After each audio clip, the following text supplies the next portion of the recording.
Dutch finals of the Economics Olympiad.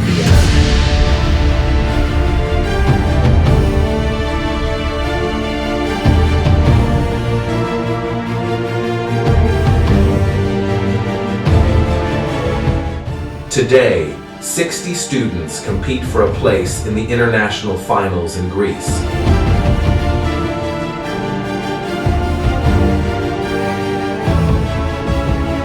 But it is more than a competition. Keynotes from Klaas Knot, president of DNB, and Martina Bakikova, founder of the Economics Olympiad. A workshop about multiple value creation and a tour through the bank.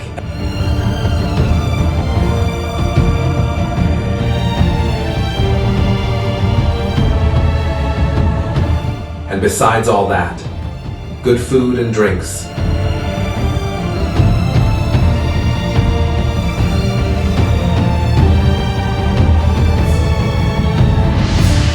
The Dutch finals, a day to remember. So I think competitions like this that try to bring out the best and the brightest are very good, because this is the kind of development of human capital that we absolutely need in the economy. I'm a trained economist myself, so I look, well, and as you will see in the presentation, I still enjoy working with economics every day. I'm one of the very few people that I think that was trained in the discipline of economics and still applies the concepts that I was being taught when I was in school and later on in university. So, so I was asked to actually talk a little bit about the inflation surge and the ECB's response to the inflation surge. And as I already indicated, I feel very sort of privileged that every day, almost on a daily basis, when I think about monetary policy, I'm still applying the concepts that I was being taught when I was in university. In economics, it's very important that you think about aggregate demand and aggregate supply in the economy, as a macroeconomist. And in the real world, what happens is all the time there are shocks. Fighting inflation can best be left to independent central bankers that are independent of political pressure, that only look at inflation, and by doing so, therefore keep inflation expectations much lower, and therefore, if there is a bout of inflation spoiling over from a pandemic or a war in Ukraine, that of course at the origins you can't do anything about, but that at least the disinflation process back to target is least costly, is as less painful as possible. And that's the reason why we have central bank independence now everywhere in the world.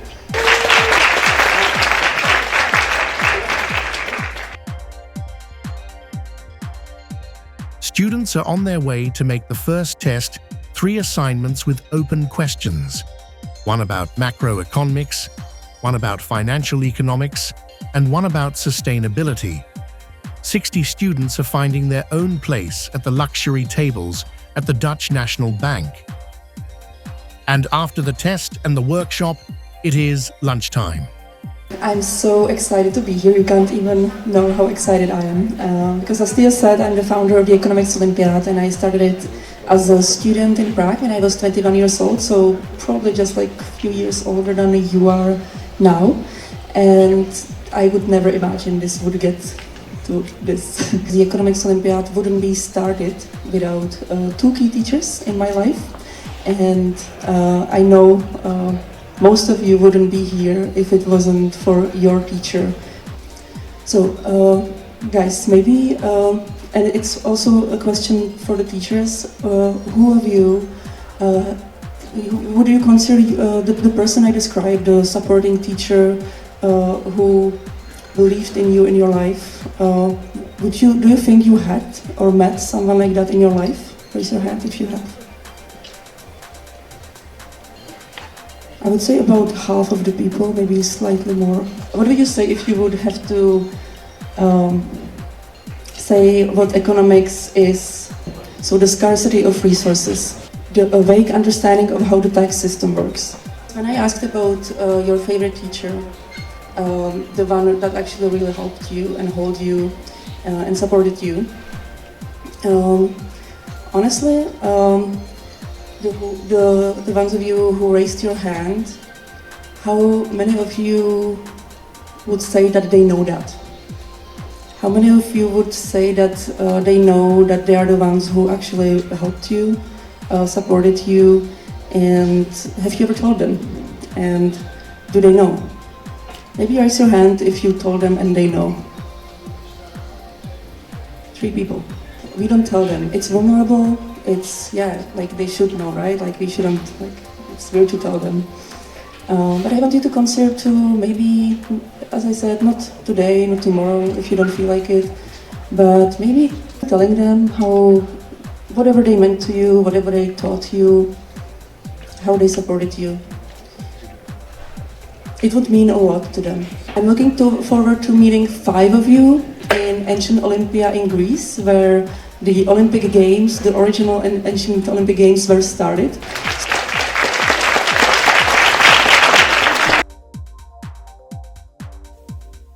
The next test is waiting, and in the meantime, teachers are grading the tests made. And of course, food and drinks are available for all teachers, students, and guests. So I think there is, when you do organize this kind of events, it's very important to have moments like we will have now. I want to thank all the volunteers, and I will call them all by name. And I want them all to come down, because I have for everyone who did something a little present. Please come down. Martina Bacikova, Ria Roering, Twan Heijers, Jorna Leijer, Bart Reijner, Martin Tulicek, Henk van der Boomgaard, Thomas Ozerkamp, Gert-Jan de Boer, Peter Luiten, Gerda van Eck, Peter Commandeur, Jacinta de Vogel, Sophie Luttefrans, Marja Kooijman, Cynthia Schrijvers, George van der Meulen, Jeffrey van Willik, Sirene van Doorn, Daria Schreuders, Grete Krijgsveld, Anne-Laura Hartbeil, Frans Philips, Michael Kogelman, Mark Sikkers, Dominique Vos, Clarice Doornbos, Harm Swart en Mariska Boutkind de Man. I need the help of the students.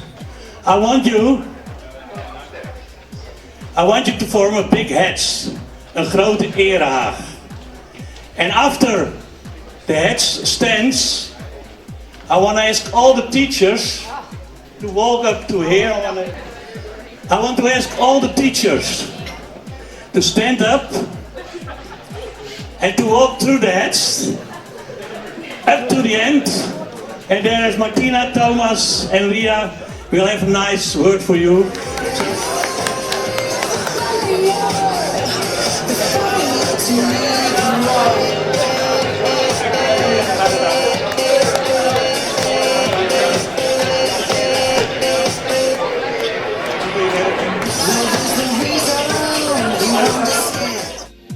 After the award ceremony, there are drinks.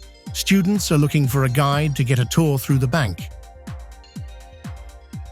I think you and I have a lot in common, and that is the passion for economics. I like it as a policy maker working on the digital euro, because the digital euro has many economic theories behind it. It's a little bit philosophical as well, because it's about money, and money, as you know, is a social construct. So what makes something valuable? What makes money money? What makes it so important? But the digital euro project is also about market structures, a little bit of microeconomics, about incentives, about game theory, and it's also about technology. The opposition against the digital euro is on the left-hand side. People say, well, this digital euro is too weak to really have have an alternative for the commercial banking sector. And on the right-hand side of the political spectrum, so to speak, are people who say the digital euro, the programmability and the privacy arguments, that it's therefore not suitable. So these are this is the context we're working in.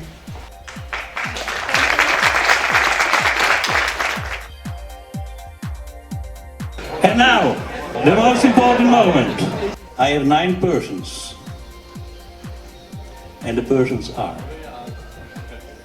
from RSG Enkhuizen, Alexi Dopira.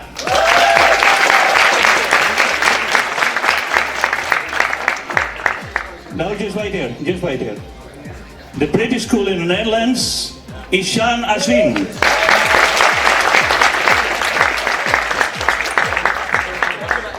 Gymnasium Novum, Tijn Brandsen.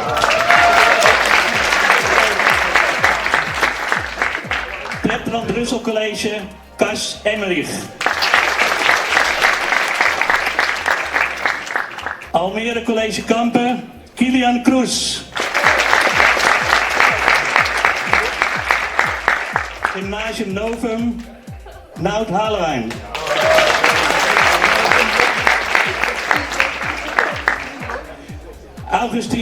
Augustinianum, Eindhoven, Rico Baardenburg. Gymnasium Berrenrode, Ryan Uden. En last but not least, Carolus Borromeus College, Babs Gebbels.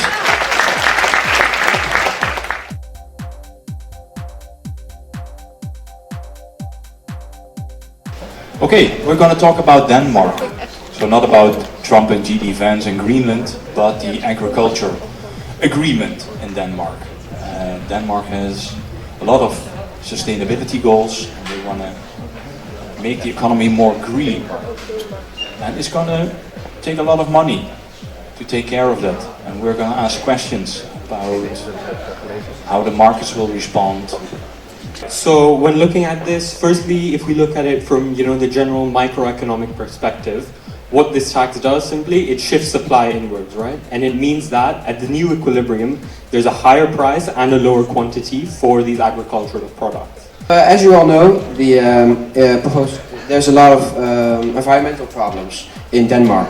Now, of course, an easy way to fix this, which is been proposed by politicians, is a carbon tax. Now, a carbon tax could be good, as it will mean that there will be less agricultural products that will be produced, hence leading to less CO2 emissions, which is good for the environment. Ja, bij de CO2-belasting dan gaan de kosten voor de boeren, in dit geval was het, omhoog. En dat zal ervoor zorgen dat er op de markt producentensurplus verloren gaat. Waarschijnlijk gaan ze het ook gedeeltelijk in de prijs doorberekenen, misschien ook helemaal, en gaat er dus ook consumentensurplus verloren. Nou, de efficiëntie van de markt zal afnemen, omdat door de extra belasting zullen de kosten voor de boeren toenemen, waardoor zij die extra kosten doornemen in de prijs, waardoor de prijs stijgt.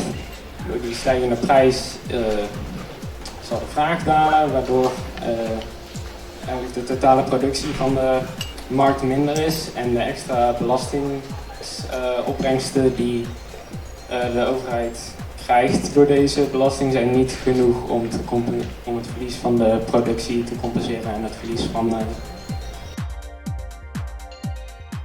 The judges did their job, and during dinner, the winners were announced. Babs Gebbels, Ryan Uden, Ishan Ashwin, Noud Halewijn, and Kilian Kroes have been qualified for the international finals in Greece.